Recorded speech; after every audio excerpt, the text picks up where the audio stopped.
श्री राधा कृष्णाभ्याम नमः।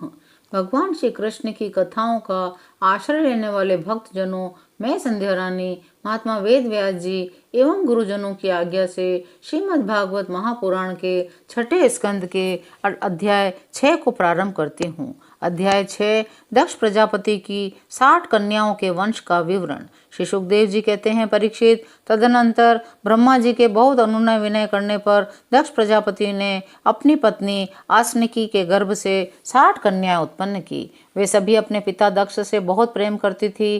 दक्ष प्रजापति ने उनमें से 10 कन्याएं धर्म को, 13 कश्यप को, 27 चंद्रमा को, 2 भूत को, 2 अंगिरा को, 2 कृशाश्व को, शेष 4 तार्क्ष्य नामधारी कश्यप को ही ब्याह दी। धर्म की 10 पत्नियां थी, भानु, लंबा, कुकुब, जामी, विश्वा, साध्या, मरुस्वती, मसु, मुहूर्ता और संकल्पा। भूत की पत्नी दक्षनंदिनी स्वरूपा ने कोटि कोटि रुद्रगण उत्पन्न किए। भूत की दूसरी पत्नी भूता से भयंकर भूत और विनायक आदि का जन्म हुआ। ये सब 11वें प्रधान रुद्र महान के पार्षद हुए। संकल्पा का पुत्र हुआ संकल्प और उसका काम। वसु के पुत्र 8 वसु हुए, द्रोण, प्राण, ध्रुव, अर्क, अग्नि, दोष, वसु और विभा वसु। द्रोण की पत्नी का नाम अभिमति, उससे हर्ष, शोक, भय आदि के अभिमानी देवता उत्पन्न हुए। परीक्षित, कृतिका आदि 27 नक्षत्राभिमानी देवियां चंद्रमा की पत्नियां हैं। रोहिणी से विशेष प्रेम करने के कारण चंद्रमा को दक्ष ने शाप दे दिया, जिससे उन्हें क्षय रोग हो गया था। उन्हें कोई संतान नहीं हुई। उन्होंने दक्ष को फिर से प्रसन्न करके कृष्ण पक्ष की क्षीण कलाओं के शुक्ल पक्ष में पूर्ण होने का वर तो प्राप्त कर लिया, परंतु नक्षत्राभिमानी देवियों से उन्हें कोई संतान नहीं हुई।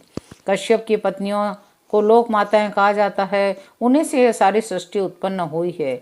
उनके नाम है अदिति, दिति, दनु, काष्ठा, अरिष्ठा, सुरसा, ईला, मुनि, क्रोधवशा, ताम्रा, सुरभि, शर्मा, तिमि।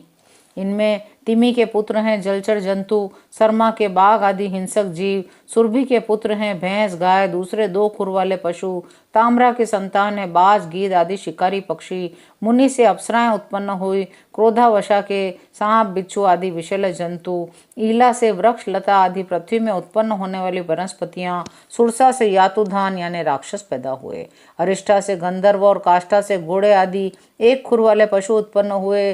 दनु के 61 पुत्र हुए। उनमें प्रधान प्रधान के नाम सुनो: द्विमूर्धा, शंबर, अरिष्ट, हयग्रीव, विभावसु, अयोमुख, शंकुशिरा, स्वरभानु, कपिल, अरुण, पुलोमा, वृषपर्वा, एक चक्र, अनुतापन, धूम्रकेश, विरूपाक्ष, विप्रचिति और दुर्जय। अदिति की वंश परंपरा सुनो। इस वंश में सर्वव्यापक देवाधिदेव नारायण ने अपने अंश से वामन रूप में अवतार लिया था। अदिति के पुत्र थे विवस्वान, अर्यमा, पूषा, त्वष्टा, सविता, भग, धाता, विधाता, वरुण, मित्र, इंद्र और वामन। यही 12 आदित्य कहलाए। विवस्वान की पहली पत्नी महाभाग्यवती संज्ञा के गर्भ से श्राद्ध देव मनु एवं यम और यमी का जोड़ा पैदा हुआ। संज्ञा ने ही घोड़ी का रूप धारण करके भगवान सूर्य के द्वारा भूलोक में दोनों अश्विनी कुमारों को जन्म दिया। विवस्वान की दूसरी पत्नी थी छाया, उसके शनैश्चर और सावर्णी मनु नाम के 2 पुत्र तथा तप्ती नाम की एक कन्या उत्पन्न हुई। तप्ती ने संवरण को पति रूप में वरण किया। दैत्यों की छोटी बहन कुमारी रचना त्वष्टा की पत्नी थी। रचना के गर्भ से 2 पुत्र हुए, सन्निवेश और पराक्रमी विश्वरूप। इस प्रकार विश्वरूप यद्यपि शत्रुओं के भांजे थे, फिर भी जब देवगुरु बृहस्पति ने इंद्र से अपमानित होकर देवताओं का परित्याग कर दिया, तब देवताओं ने विश्वरूप को ही अपना पुरोहित बनाया था। छठा अध्याय यहीं विराम लेता है। शेष अगले अंक में। जय श्री कृष्ण।